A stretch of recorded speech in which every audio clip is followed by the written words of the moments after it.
សួស្តីបងប្អូនបងប្អូនមុននេះខ្ញុំធ្វើវីដេអូមួយបងប្អូនខ្ញុំចង់បញ្ជាក់ពីអានេះគីឡូវាก่อนនេះខ្ញុំធ្វើវីដេអូ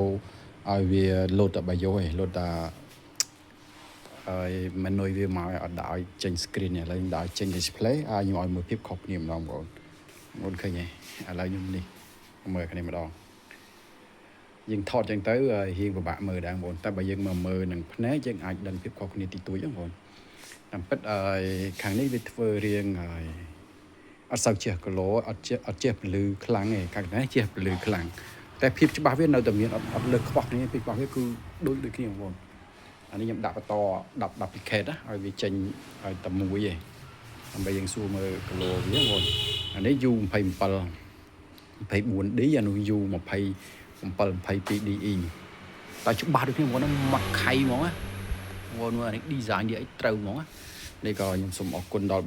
បងពូលីនខាងរោងពុំគាត់យកនឹងមួយហើយចៃតារីគាត់យកនេះមួយហើយក៏ឆ្លៀតធ្វើវីដេអូឲ្យគាត់មើលផងអូខេបងប្អូននេះបងប្អូនត្រូវការមករកបានបងប្អូនណាតម្លៃអាពីរនេះខុសគ្នាបងប្អូនណា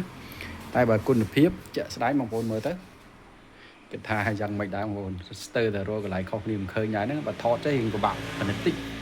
តែជាក់ស្ដែងបើយើងមកមើលក្រៅអាចដឹងខុសគ្នាបងប្អូនមើលខ្ញុំឲ្យមើលចេះមើល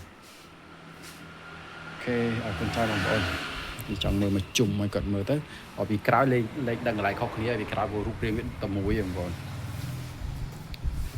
អូខេអរគុណច្រើនបងប្អូនគ្នា